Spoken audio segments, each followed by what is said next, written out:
everybody, and welcome to the show. Today on VA Straight Talk, we'll be discussing suicide prevention. We have with us Kendra Barnes, Suicide Program Coordinator from VA Source in White City. Welcome to the show, Kendra. Thanks, Andy. I appreciate the invitation. It's good to have you there. I'm glad you accepted that. Before we get started, can you tell us what got you here to the Valley and what got you into the job that you're doing now? Because it's so important, the things that you do. Talking about suicide prevention and being the suicide prevention coordinator it's a tough job. It's a scary job. I will say that I love it, and I wouldn't trade it for anything. I started out as a mental health person at the Reno VA before I came to Oregon. Thanks for asking. And I mostly became interested in suicide prevention when, as a therapist, I did lose a veteran that I was working with to suicide. And it was terrifying. As a provider and as a human, I just had a really hard time with that loss. And I felt that the only way that I could become better at my job and a better, basically, human being was to understand as much as I could and what was happening. And then it kind of evolved into, I had an opportunity to take the suicide prevention coordinator job here in White City. And it allows me to work with other veterans and clinicians in the same boat. And I really like that. Okay, back to suicide as a whole. I want us to kind of get a picture of what that really looks like so that we can talk a little bit about that. So across the country, and my statistics are from back in like 2005 or 6, so you might want to bring me up to date on this because you're more aware of those than I am. But I know there was around 102 or 4 suicides nationwide every day. And then in 2005 or so, 22 of those were veterans. So in the veteran population is those that have served are about 2% of the overall population of this country. So that's a huge, alarming number of veterans when compared to the rest of the community that are deciding to take their lives. How do they come about finding what that they've actually committed suicide? Because there's a lot of different things that happen that people lose their lives, and as you're determining, okay, this was a suicide, or and there's suicide by cop, there's people that throw their cells in front of whatever. How do you figure out what's really going on? Well, that's a really long and complicated question, so I'm going to do my best to answer it and remind me if I miss anything. So suicide is determined by the medical examiner. And it is determined basically if there is an intent or an action that a person participates in to kill themselves, then it's considered a suicide. And that is determined by the medical examiner, and it will go on the death certificate. The death certificate is then put together with information from both VA sources, DoD sources, and the CDC's National Death Index. And that's how we get our statistics about both civilian suicides and veteran suicides in the nation. Okay. Can suicide be prevented? Yes, absolutely. Can you talk to us a little bit about that? Yeah. So suicide very rarely comes out of nowhere. Most people give indications that they're thinking about suicide before it happens. It's usually not an impulsive decision. People have been thinking about it for years or hours or minutes. And most of the time they reach out for some kind of help, whether that's from friends or family members, or calling the National Suicide Prevention Line or the Veterans Crisis Line, texting into the Veterans Crisis Line, or the chat. Okay, so me as an individual, Right. I'm concerned about somebody. Absolutely. I don't want, and there's the idea that we shouldn't talk about it because that might cause it to happen. And I know there are some programs out there that deal with that. So me as an individual, how can I recognize that somebody close to me is considering taking their own life? They'll often talk about death, dying, or suicide. They may be hopeless. They may be really angry or frustrated.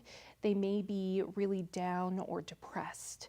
What you're looking for is a significant change in the way that they present themselves to their family or to the world. Now, that significant change may not indicate suicide. It may indicate another medical or mental health crisis. But either way, if you're concerned about someone, there are several things that you can do. You can talk to them individually and encourage them to seek help, or you can call and seek help and get advice on how you can get them into care or encourage them to seek care on their own. Okay, I'm trying to find the signs that I need to kind of let the public know that there's a real drastic change in behavior, and that's what one of the things that we're going to look for, right? If somebody starts giving all their stuff away, Yes. that's something for you to pay attention to. Yeah. Or if somebody who's never been religious and now they're a zealot, you need to pay attention to that, right? Those are a couple of the things that'll cue us that something is going on that we need, that is serious, and that we need to address. Absolutely. Okay. I have a short video that we'd like to play on suicide. So we're going to play that video, and then we'll come back and we'll talk a little bit more. Sounds good.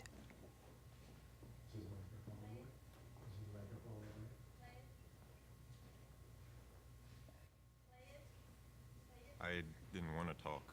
She just sat with me. That was all I really needed. Coming, Mark? We got back, and of course, we went to different cities. One day, he called me out of the blue, and it's comforting to know that I always can count on him to have my back. We hadn't talked for a while, and then she texted me, and we went for a walk. She called me from time to time. I really didn't think I needed any help. I was away from my family during the holidays, and a friend invited me to their house for dinner. Really meant a lot. He knew I was having a rough week, so he asked me to go fishing with him. My friend knew that I didn't want to go out, so she brought me dinner instead. It took me from being really depressed to feeling like somebody cared. It gave me some hope. Just that one text. Be there. Your call, your presence, your words, your support. Be there and help save a life.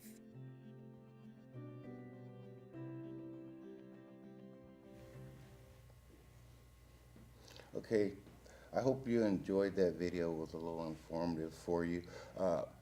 Kendra, is there anything someone close or concerned can do? Is there a process that they go through? Me personally, I'm just familiar with Operation Save, which kind of puts some information out there about suicide and how to handle that. Can you take us through that? The first is just to be aware, like we already talked about the signs of suicide. So if you're concerned about someone, the best thing that you can do is just ask them, are you thinking about killing yourself? And that's a tough question for people to ask because it's a scary question to ask. You're not always sure what you should do if they say yes. So we always encourage people to ask because that's the only way to know. If someone says that they are thinking about killing themselves, then we want you to just validate that feeling. You don't have to talk them out of it. That's not something that you're going to be able to do with someone anyway. We want you to encourage them to get care and to expedite them getting to care. They can come to the VA between the hours of 8 and 4:30 Monday through Friday and get a walk-in mental health appointment immediately, right? Okay. If that's not safe, if you're concerned about them, you should get them either to an emergency room or call 911.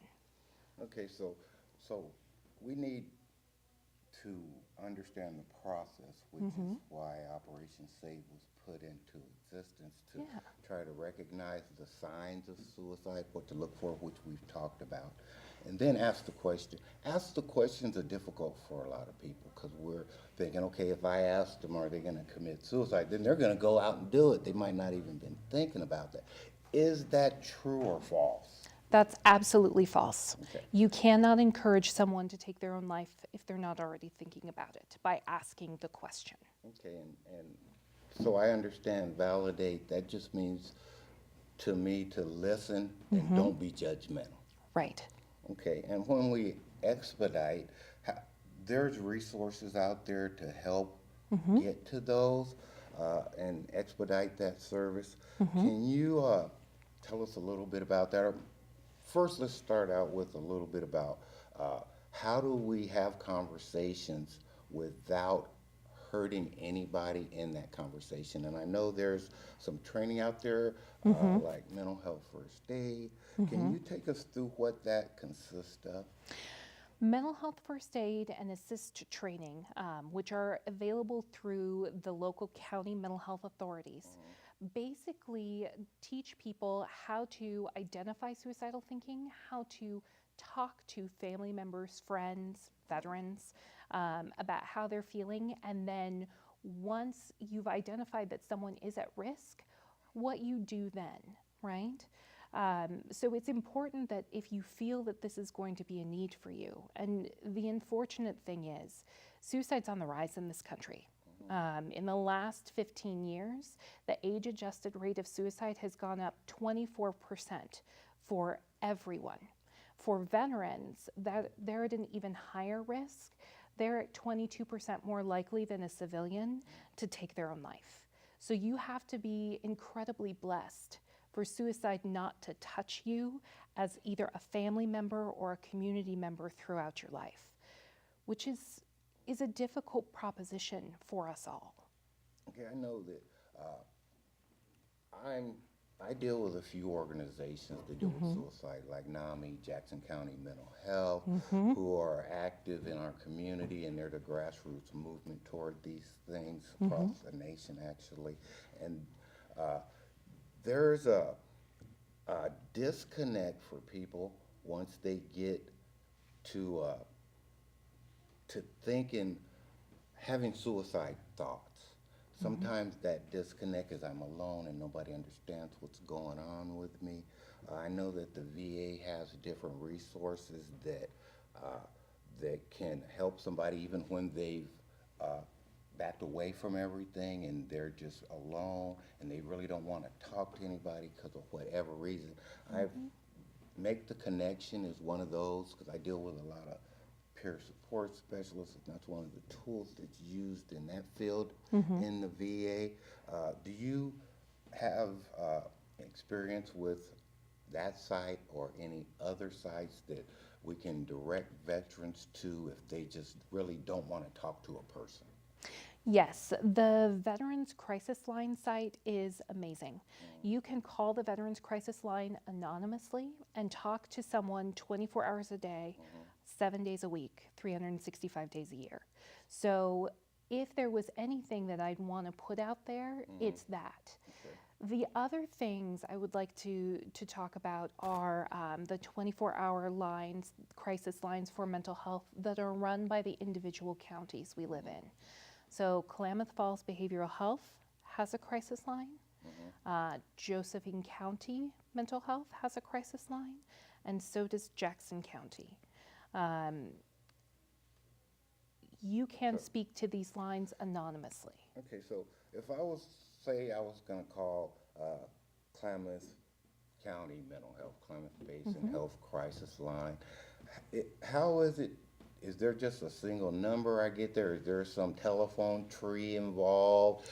You know, because in those situations, it gets in the way. You need an immediate end in a crisis. Now that's depending on how many people are calling the line that night. There is always an attempt that an actual person will answer the phone immediately. We know that that happens on the Veterans Crisis Line because we've opened several more sites to answer those calls.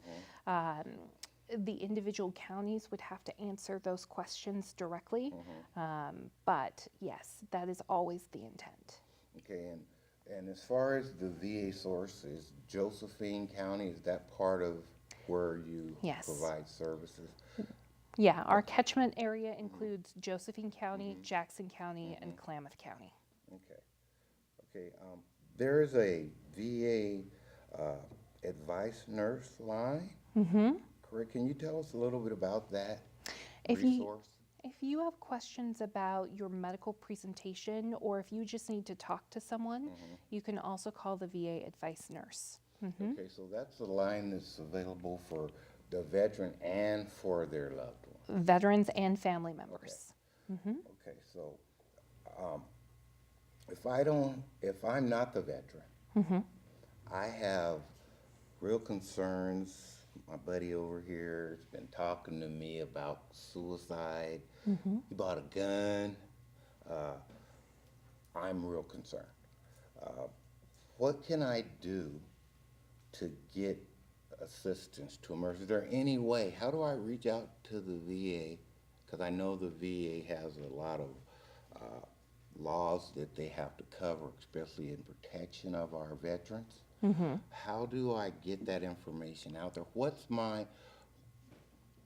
Let me back up again.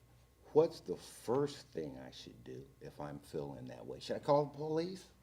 If the person's imminently suicidal, right? If you're concerned that they are going to kill themselves right now, you should absolutely call 911. If your level of concern is slightly lower than that, but you know that this person needs help, right? Then you can call the VA and you can call the Veterans Crisis Line and report that information, and we'll immediately reach out to the veteran. Because of privacy protection laws that you were talking about, HIPAA, we won't be able to give you information about how we're going to respond. But we take information about veterans at risk all the time, and we encourage family, friends, anyone who's concerned to either call the VA or call the Veterans Crisis Line. Okay, so I just want to recap on a couple of the programs that we talked about. So I know that we have spoke in the past about question, persuade, respond. Can take us through that real quick. What does that mean? Basically, question, persuade, respond is one of the trainings in the area that teaches people how to respond to people who are in crisis. It's ask the question, are you thinking about killing yourself? Persuade the person to get some help. And your response is basically, how do I help them access help? Okay. The ASSIST program, I've heard a lot about the ASSIST program, and these are available both to anybody who's concerned about suicide, right? Yes. So tell me what the ASSIST program does. The ASSIST program is a 2-day workshop that helps people engage in the safety planning process for people who are at risk of suicide. Safety planning is incredibly important because it gives someone a direct plan about what to do if they're in crisis. Okay, so if I want to find one of these programs, I can just Google that and it'll come up. So if I want to find ASSIST, I can just put ASSIST in my search bar and Google that, and it'll give me options.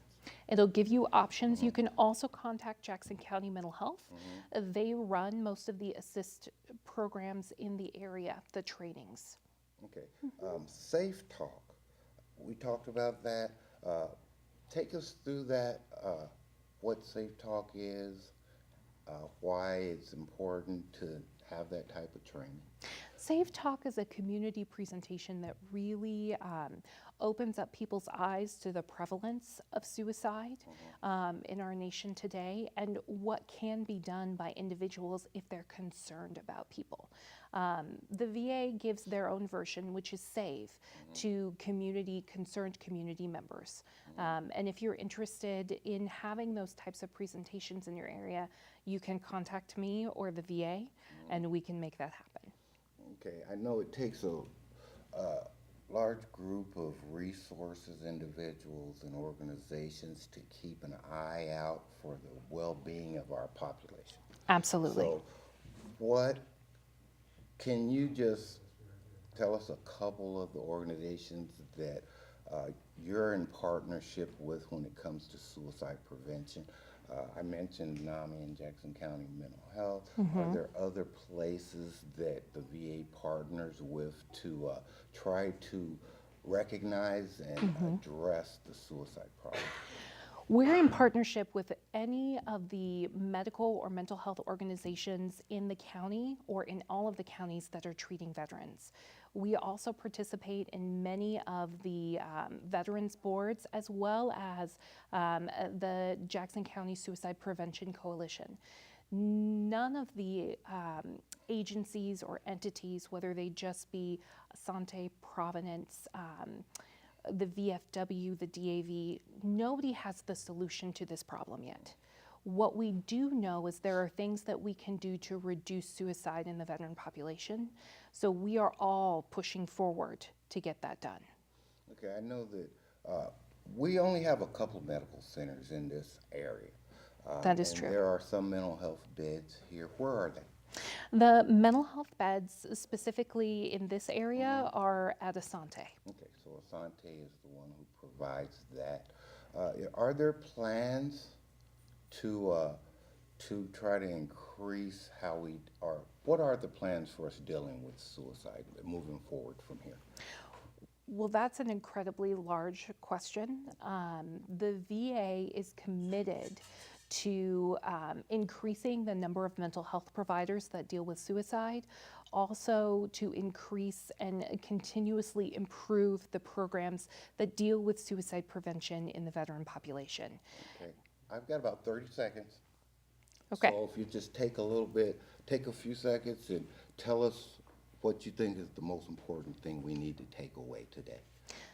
I think the most important thing that anyone can take away from this presentation or this discussion is that everyone is at risk. And everyone knows someone around them who may be at risk. So if that happens, please ask for help. Okay, so ask the question. Come on, ask the question, okay? Thank you for being with us today. We appreciate it. Thank you, Kendra, for being on the show. It was very great having you here. I appreciate that. Thanks. And thank you, everybody, for watching us today.